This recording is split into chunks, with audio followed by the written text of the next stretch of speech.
Good afternoon, everybody. It's 3 o'clock in the afternoon, and this is when everyone usually needs a nana nap. So I'm going to do my best not to let you nod off. The image that you see here is of a clinical practice building that's just been completed at James Cook University. I'm presenting today on behalf of the project team and our collaborators, Spinal Injuries Association and Cerebral Palsy League, and we're developing an interprofessional clinic in this building. Our relationship dates back to 2010, when we were successful in an infrastructure grant for $5 million, which has gone towards building this space. That grant allows for Cerebral Palsy League and Spinal Injuries Association to use that space rent-free.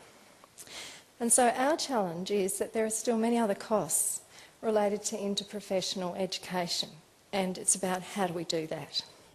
But perhaps just a little bit of history. Excuse me. From the JCU perspective, we were very aware that we almost had a maldistribution of clinical placements, that we were very reliant on Queensland Health as it was, and that their primary role is in acute and subacute placements and service provision. We needed to be giving our students a broader experience of the health sector. We were particularly concerned that they weren't seeing interprofessional practice on the broad scheme of things, that we were having difficulty getting access to paediatric placements and with specific groups of patients, and we wanted to expand that. So it was about work readiness, it was about expanding clinical placement, and it was about filling some of the holes that we needed for accreditation. Now, for Spinal Injuries Association and Cerebral Palsy League, they're quite different organisations, and this has added some complexity to what we've done. So you probably do know, but just in case, Spinal Injuries Association is basically an advocacy group for anybody with a spinal injury or who has had polio. It's a membership-based organisation, as opposed to Cerebral Palsy League, which is the biggest provider of disability services in Queensland with over 4,000 clients, and more about service delivery rather than an advocacy group. So they were both wanting to collaborate with us, and they had different needs and different wants out of this relationship. But they could see too about work readiness, about recruitment and retention being important, and about having more input into clinical education to assist with that. They also saw that there was the possibility of using students to increase their capacity to provide services. They weren't always able to employ all of the professional staff that they needed, and could see that they could access university-employed clinical educators, and if they needed space. They didn't have any space. And that was where the relationship started. With this grant that we have now, we had actually come to the stage where we could start a trial. And we particularly wanted to describe the roles and responsibilities of the university and of the non-government organisation in this type of relationship. We needed to find out whether this was really going to be sustainable, and was it going to work as an interprofessional education and service delivery model. Now, has anyone here been involved in the construction of a large building? We thought we'd been very conservative in saying that we would have a trial from July to September. We were told the building would be finished in April, but unfortunately, we moved in September, towards the end of September, so things have been a little difficult from that point of view. However, we've managed it. And you know, looking back, actually having that delay in the building wasn't a bad thing, because the thing that we underestimated, and I think listening to Dominic today reassured me, and listening to some of the presentations that I've heard today too, change management's huge. And we had change management happening in our own organisation, but we were helping other organisations with change management. So there were many layers to it, and I think we probably underestimated how much we needed to do. So having the delay in the building was probably quite fortuitous. And so we had clinicians who had been employed as clinicians who were moving into a greater clinical education role. We had people who might have been involved as in interprofessional practice as clinicians, but now they were going to teach students about interprofessional practice and actually do it. And they were changing location. the geographic location, the space they would be working from. There was a huge amount of change management there. So we've developed a manual, we've developed resources, we've had workshops, and luckily we've got North Queensland Community Rehab in Townsville, which is also doing some interprofessional practice, and they've been a good support with the spinal injuries and cerebral palsy clinical educators that have come on board. So then we needed to consult with each of these organisations about what was it they wanted to get out of having student involvement in an interprofessional service delivery. For Spinal Injuries Association, it was a one-stop shop. They were aware that their clients could not access services at all in some cases at an affordable rate, or that it was just very difficult for them to access services in terms of access. So we've gone to monthly clinic days, and we use a preclinical telephone call to identify what the goals are of the patient, so it does remain a patient-centred approach. We have 6 clinicians who are involved, and these are the professions they're from. And next year we hope to broaden this and bring in a podiatrist and a psychologist. I've put the picture of the gym there to remind me that exercise physiology has been the most popular service for this group. As you can see, we've had a number of students go through. We've had 2 clinic days, the third one's actually on today. And so the numbers that I've provided are what we were expecting over those 3 clinic days. So the educational resources that were prepared by Spinal Injuries Association support our students so that when they get there, they're on the ball, they know what they're expected to participate in. The clinicians have 2 or 3 students with them at a time, and they are from different disciplines, or at least 2 disciplines. The students are rostered so they see everything at work, and then we finish with a case conference and lunch, a late lunch sometimes, so that everybody feeds back about the care of each client who's come in. So it's very much modelled on what we do in interprofessional practice in any health environment. We've had students who do short observations. These are our junior students. We've had some who are attached to spinal injuries on a block placement and do the spinal clinic days as part of that. We kind of ran out of students. It's the end of semester. They're all doing exams right now.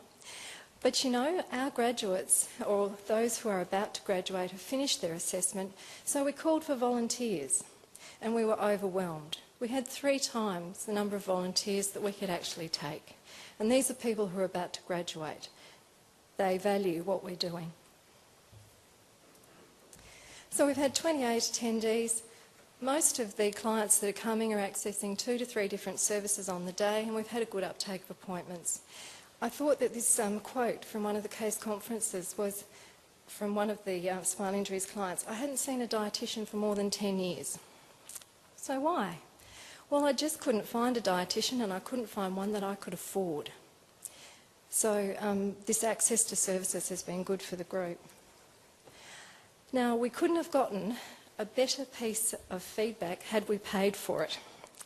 This is an unsolicited email from one of the nursing students who came and did a placement, just a clinic day. But I think you know, what they've said is really great, because we feel that we're actually achieving something. So an outstanding educational experience, so many new ideas and clinical understandings, the role of each member of the interdisciplinary team. And I think, you know, from that client perspective, that this was in fact an uplifting and inspirational day, not actually one that was terribly challenging.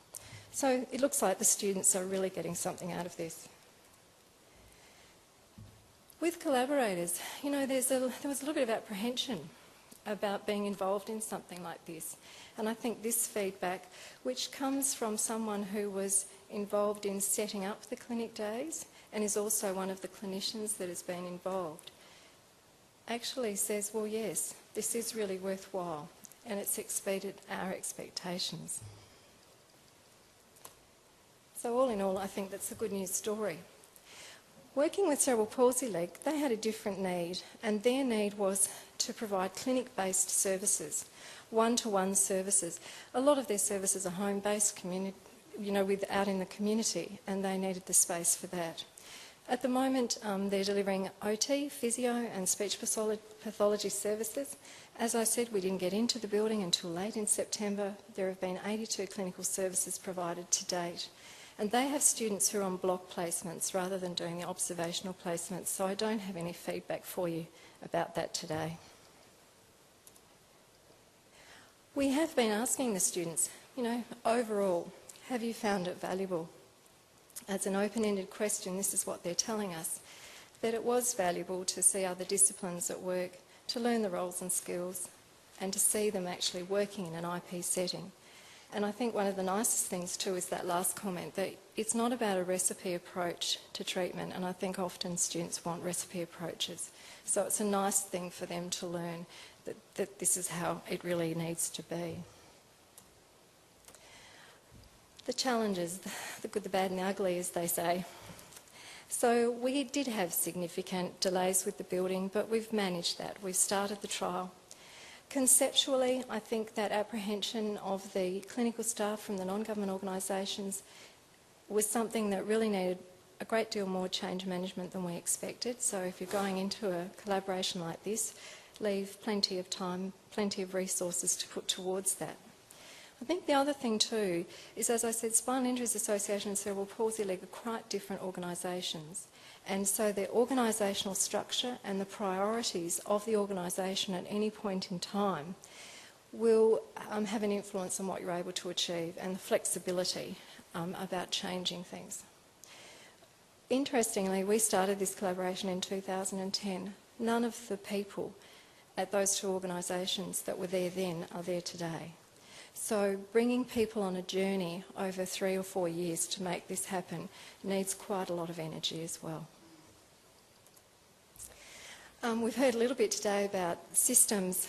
We have the systems around billing and appointments. We need really good communication.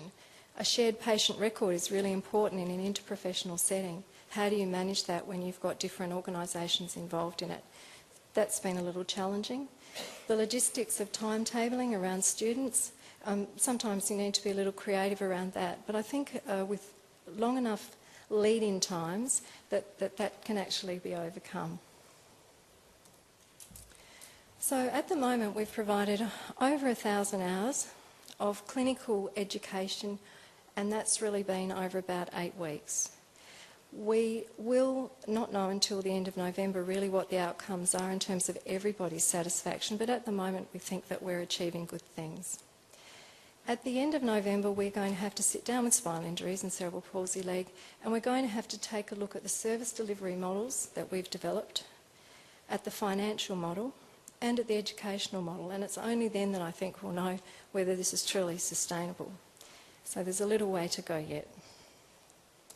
And just in finishing, these are some of the supporters of this project at James Cook University, Blanche and Nadine, who have been employed on this grant, Professor Bev Rash, who along with me is basically leading the project, and then we have good support from Pam Stronach and Professor Ian Ronsky.